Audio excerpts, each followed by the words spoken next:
안녕하십니까, 울트라비니군입니다. 오늘 희한한 앵글로 영상을 찍고 있죠. 이게 모델 3고요 모델 3 이렇게 움직이면 스티어링 휠 바로 앞에서 이렇게 찍고 있는 겁니다. 안녕하십니까, 울트라비니군입니다. 이런 앵글로 찍는 거는 처음이고 굉장히 보기 안 좋을 수도 있겠다라는 생각이 들지만 굉장히 신기한 앵글 아닙니까? 신선하지 않습니까? 이런 앵글로, 이런 조잡한 앵글로 영상을 찍는 거의 트루먼 쇼 이후로 처음인 것 같은데. 어쨌든 저는 지금 테슬라 모델 3로 움직이면서 가고 있습니다. 제가 오늘 말씀드릴 내용은 원래 어제 제가 밤늦게 거의 멀리까지 가면서 직거래를 하려 가면서 말씀드리려고 했던 내용들인데, 그 중에 하나 그냥 역시나 또 직거래를 하러 멀리 갑니다. 카메라 렌즈를 사러 갈 건데요, 제가 이번에 카메라를 하나 주문을 했어요. 구입을 해가지고 쓰고 있는데, 캐논의 M6 마크2라고 하는 카메라를 쓰고 있습니다. 근데 이 카메라가 크롭바디 미러리스인데 워낙 또 캐논이 색감이 또 예쁘잖아요. 그리고 렌즈가 좀 이래저래, 가격도 괜찮고 무게도 괜찮고 브이로그용으로 한번 써봐야겠다 싶어서 지금 11mm-22mm의 렌즈를 직거래를 하려고 가고 있습니다. 제가 캐논을 한번 써보려고 하는 이유 중에 하나가, 제 얼굴을 항상 이렇게 고프로로 찍다 보니까, 고프로 아니면 이렇게 폰으로 찍다 보니까 좀 이렇게 색감이 안 이쁘게 나와가지고, 특히나 얼굴도 못생겼는데 좀 더 예쁘게 색감이라도 나오면 여러분들이 좀 보기 좋지 않을까 싶어가지고 이렇게 찍고 있는데요. 어쨌든 지금 렌즈를 사러 가면서 또 모델 3를 타고 가면서 말씀드리고 싶은 내용, 대전기차 시대를 맞이해서 전기차가 얼마나 많이 제조사에서 많이 팔려고 노력을 하고 있는지에 대해서 볼 수 있습니다. 울트라비니군이 개인적으로 기대하고 있는 전기차 순위에 대해서 말씀을 드리려고 해요.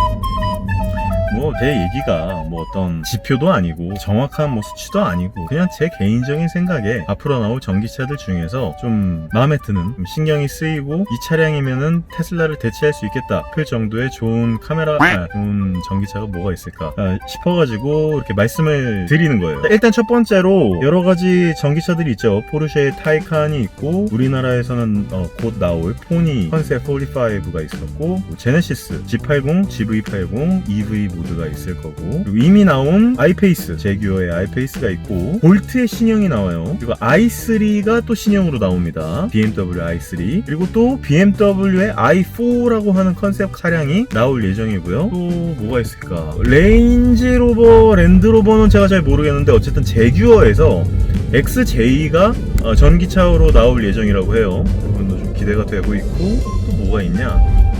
아우디의 이트론, 그리고 아우디의 이트론 GT, 그리고 아우디의 이트론 쿠페, 이런 식으로 또 라인업이 형성이 되어 있고, 폭스바겐에서는 ID 이름을 까먹었다. 그냥 ID인지 ID 1인지 아무튼 또 ID 시리즈가 또 전기차로 나오고 하고 있고요. 나중에는 이거는 너무 넘사벽이라 제가 구입을 거의 못할 것 같은데, 아마 롤스로이스에서도 전기차가 나올 예정이고요. 그리고 앞으로 테슬라에서 나올 로드스터도 있고, 모델 Y도 곧 나올 예정이고, 여러가지 부분에서, 여러가지 브랜드에서 전기 차량들이 이제 막 미친듯이 보물 터지듯 튀어나오고 있습니다. 그래서 굉장히 기대가 돼요. 지금 전기차 시대를 맞이해서 지금 전기차를 타고 있는 입장에서 앞으로 나올 전기차 시리즈들 중에 순위를 좀 매겨보려고 합니다. 그러니까 어떤 차량이 나오면은 대체를 할 수 있을까. 일단 탑 10부터 탑 1위 이렇게 나누면 좋겠지만, 제가 이렇게 차를 타고 그냥 썰을 푸는 거기 때문에 가장 지금 기대가 되는 첫 번째 모델은요, 일단 가용거리대에 붙어있는 차량은 타이칸의 포르쉐죠. 포르쉐의 타이칸이죠. 그 차량이 굉장히 기대가 돼요. 일단 곧 나올 예정이고요. 그러다 보니까 달리기 성능이라든지 코너링 성능은 당연히 테슬라를 압도하겠지만, 어쨌든 얘는 다른 것들은 다 차치하고서라도 달리기 성능만큼은 우월할 거란 말이에요. 그래서 굉장히 기대가 됩니다. 그래서 포르쉐의 타이칸이 얼마나 제대로 잘 나와줄지. 실제로 포르쉐의 뻥연비는 항상 유명하잖아요. 그러니까 그게 나쁜 의미가 아니라, 포르쉐에서 항상 얘기를 했던 오피셜한 숫자보다 항상 더 좋게 나오는 게 포르쉐예요. 이게 제로백이든 가용거리든 등등 연비든. 그래서 포르쉐에서 한 315km 정도의 가용거리를 내고 있지만, 실제로는 한 400km 가까이 나오지 않을까라는 희망적인 생각을 갖고 있어요. 그래서 포르쉐 타이칸 4S 정도가 정도가 되면은 제로백 한 4.5초 정도 되는 무난한 수준에 무난한 수준? 무난한 수준에 뭐 한 400km에서 420km 정도 가면 모델 S90D와 굉장히 비슷한 느낌을 내지 않을까. 그러면서도 코너링 성능은 좀 더 테슬라보다 좀 더 낫지 않을까 라는 그냥 희망적인 생각을 갖고 있어서 일단은 포르쉐의 타이칸이 굉장히 기대가 되고요. 그 다음 또 두 번째, 포르쉐, 같은 포르쉐에서 나오는 마칸이라는 모델 아시죠? 그 마칸이라는 모델이 결국은 전기차로 나올 예정이라고 합니다. 작은 차량들을 좋아해요. 운전하기가 좋고 너무 큼지막한 차량들보다는 조금 작은 차량인데 SUV, 한마디로 얘기해서 코나보다는 좀 더 크고 산타페보다는 조금 작은 그런 SUV가 모델 Y급 정도의 그 크기의 전기차가 나와주면 좋겠다 라고 생각을 하는데, 포르쉐의 마칸이 전기차로 나올 가능성이 상당히 높다고 합니다. 그래서 굉장히 기대되고요. 그 다음에 일단 제네시스, 우리나라의 브랜드죠. GV80이 전기차로 나온다고 하는데 실내 고급감을 그대로 갖고 가면서도 전기차의 그 특성상 아주 뿜어내주는 그 초반 토크가 그래도 서스펜션 세팅이라든지 이런 저런 것들이 좀 아쉬울지 모르겠지만 합리적인 가격에 DC 콤보를 이용할 수 있으면서도 사고가 나든지 문제가 생겼을 경우에 우리나라 인프라를 이용해서 빨리 고쳐지거나 빠른 사후 대처가 가능하다라는 점에 있어서 GV80의 전기차도 굉장히 기대가 되고요. 거의 그와 비슷한 느낌으로, 내용으로 현대 G80의 EV 버전 굉장히 기대가 됩니다. 하지만 저는 더 기대가 되는 거는 포니 컨셉 45죠. 컨셉 45의 전기 차량. 그 전기 차량에 제가 굉장히 좋아하는 그 이번에 현대에서 나온 아반떼 CN7의 디자이너 분께서 디자인을 하셨다고 해요. 포니 45의 컨셉과 그리고 적당한 크기와 어느 정도의 차박도 가능한 범용성과 짐을 실을 수 있는 여러 가지 부분들, 우리나라의 특정 인프라를 많이들 이용해가지고 사후 처리가 굉장히 쉬운 그런 전기 차량도 한번 기대를 해볼 만한 것 같습니다. 그리고 또 개인적으로 또 기대가 되는 거는요, ID 시리즈예요. 폭스바겐의 어떤 정신에 입각해서 보면 독일 차량인데 그 모든 많은 사람들이 내연기관 차량이 없었을 때도 많은 사람들이 차를 탈 수 있어야 한다라는 그런 정신에 입각해서 만든 비틀이 있지 않습니까? 그런 비틀 시리즈에 입각해서 모든 사람들이 전기차를 쉽게 탈 수 있어야 한다라는 그 정신을 그대로 갖고 갈 수 있지 않을까 라는 생각으로 꽤 괜찮은 가격에 합리적인 소비를 할 수 있는 ID 시리즈의 전기차, 그것도 굉장히 기대가 돼요. 고급감 같은 거는 좀 이렇게 내버려 둔다라고 쳐도 괜찮은 가격으로 모든 사람들이 접근할 수 있게끔 ID 시리즈를 만든다는 거죠. 근데 사실 이거는 어떻게 보면 테슬라 모델 3나 모델 Y의 정신에도 입각할 수 있는 부분이거든요. 모델 3도 사실 어떻게 보면 많은 사람들이 가용할 수 있는 범위 내에 있기 때문에 이렇게 많은 사람들이 사는 거 아니겠습니까? 물론 가격이 싸진 않습니다. 6-7천만 원이 되는 가격을 내야지만 여러 가지 부분들을 다 이렇게 제가 누리면서 모델 3 퍼포먼스든 모델 3 롱레인지 등을 이용할 수 있잖아요. 770만 원이라는 FSD 옵션이라는 것도 넣어야 되고, 그러다 보니까 그거보다도 좀 더 싸면서 좀 더 가볍게 접근할 수 있는 니로 EV나 코나 일렉트릭 같은, 하지만 한 500km 가까운 가용거리를 내는 그런 전기 차량으로서 폭스바겐의 ID 시리즈가 전기차로서 꽤 각광을 받지 않을까 라는 생각도 들고요. 그리고 이제 한 가지 우려되는 부분들은 제가 개인적으로 굉장히 기대하는 차량들 중에 아우디의 이트론 시리즈와 이트론 GT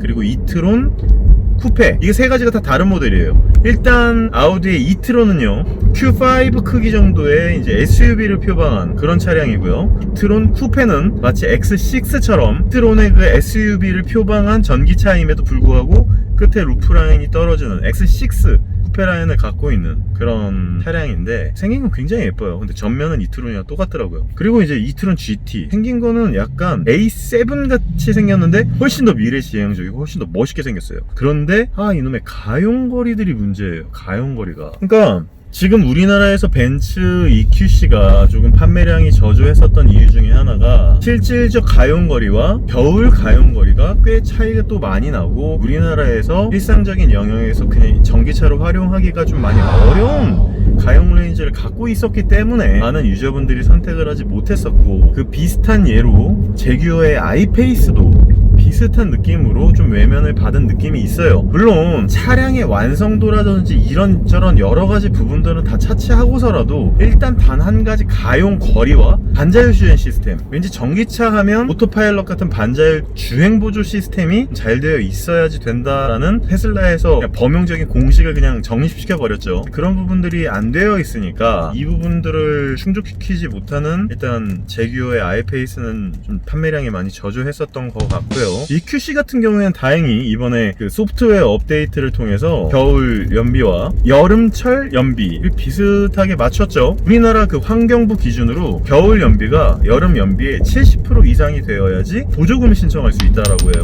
그래서 그 보조금에 신청을 할 수 있게끔 지금 소프트웨어 업데이트를 했다라고 합니다. 그래서 이번에 이제 EQC가 과연 어느 정도의 판매량을 보여줄지 굉장히 좀 기대가 사뭇되는 부분이고요. 그래서 저는 벤츠의 EQC는 이미 제가 리뷰를 했었고 그런 부분이 있었기 때문에 기대하는 바는 좀 멀어졌어요. 제 기대감에서는 좀 멀어진 모델이고, 그거 말고 다른 모델은 제규어의 XJ가 전기차로 나온다고 해요. XJ는 이제 제규어의 기암급이죠. 굉장히 큰 모델인데 모델 S보다도 훨씬 길고요. 심지어 S클래스 숏바디보다도 아마 길 거예요. 5m가 넘어가니까. 그런 제규어의 XJ가 전기차로 나와주면 실내 고급감을 그대로 유지하고 내외관을 조금 더 다듬어서 그 이한 아저씨가 디자인을 굉장히 잘해주면 구입을 할 수 있는 분들이 좀 계실런지 모르겠습니다. 제규어는 항상 예측한 것과는 조금 빗나가는 성향들이 있어서 더 이상 말씀드리기는 좀 어렵고요. 그리고 이제 BMW의 i4를 빼놓을 수가 없는데 제가 개인적으로는 좀 많이 기대를 하는 모델이에요. 왜냐하면 모델 3의 아주 확실한 대항마, 아주 정면 돌파를 하려고 만드는 4 시리즈를 전기차화 시킨 것을 i4라고 생각하시면 될 것 같아요. 의외로 i3는 좀 이렇게 풍뎅이처럼 만들어 놨잖아요. 근데 i4 같은 경우에는 풍뎅이가 아니라 진짜로 차같이 만들어 놨어요. 외관 생김새가 약간 4 시리즈의 그 앞쪽에 그릴도 이렇게 벅스버니처럼 그 뉴트리아처럼 이렇게 생긴 세로로 된 그 그릴로 만들어져 있는데 그거 그대로 전기차로 컨셉으로 만들어 놨는데 그대로 아마 나와도 되게 멋있을 것 같아요. 거기에 대해서 썰을 좀 풀어보자면 전기 모드로 움직이는 모든 소리를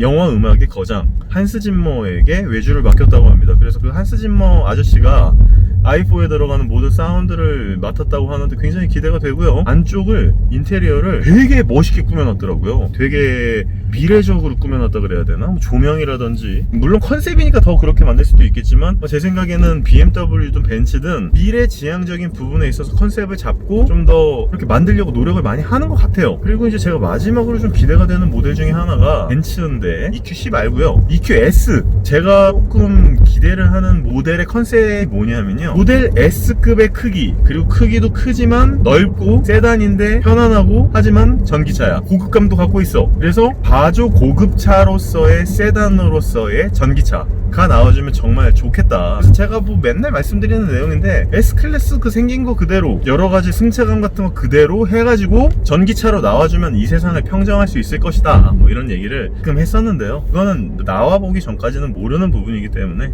일단 EQS의 이번에 컨셉을 보니까 굉장히 멋있더라고요. 그렇게 생각을 합니다. 그거 외로 또 하나 말씀을 드리고 싶은 부분은 이제 X5 452가 저는 굉장히 기대가 돼요. 왜냐면 이번에 보통 플러그인 하이브리드 차량 같은 경우에는 그 배터리 용량을 그렇게 많이 가져가지 않습니다. 보통 12kW에서 15kWh 정도의 사이즈를 갖고 있어요. 보통 모델 S나 모델 3 같은 경우가 75kWh에서 90kWh, 100kWh까지 굉장히 큰 배터리 용량을 갖고 있는 반면에 PHEV 차량들은 겨우 12kW에서 15kWh 정도의 배터리를 갖고 있단 말이에요. 이걸로는 많이 가봐야 40, 50km밖에 못 가는데 유일하게 X5 452에는 무려 28kWh의 배터리가 들어간다라고 하고요. 배터리로는 무려 거의 80에서 100km 가까이를 전기 모드로만 돌아다닐 수 있다라고 합니다. 대단하던데요. 그럼 그 부분에 있어서 그 정도급 PHEV급으로 그 정도 배터리가 나와준다면 저는 상당히 메리트가 있을 것이라고 생각이 듭니다. 근데 이 정도로 제가 기대하고 있는 전기 차량들에 대해서 한번 나열을 해봤고, 왜 제가 그런 차량들을 기대하고 있는지에 대해서 약간 썰을 풀어봤는데, 나중에는요 좀 이렇게 스크립트를 짜서 확실하게, 제가 지금 도착지에 거의 도착을 했기 때문에 잘 정리를 해서 일목요연하게 단순 썰이 아니라 이렇게 자료 화면 좀 넣고 좀 더 전문적으로 말씀을 드려서 설득력이 있을 수 있게끔 말씀을 드리는 시간을 갖도록 하겠습니다. 네, 감사합니다. 울트라 비니군이었습니다. 다음번에 또 좋은 영상으로 찾아뵙도록 하겠습니다. 감사합니다.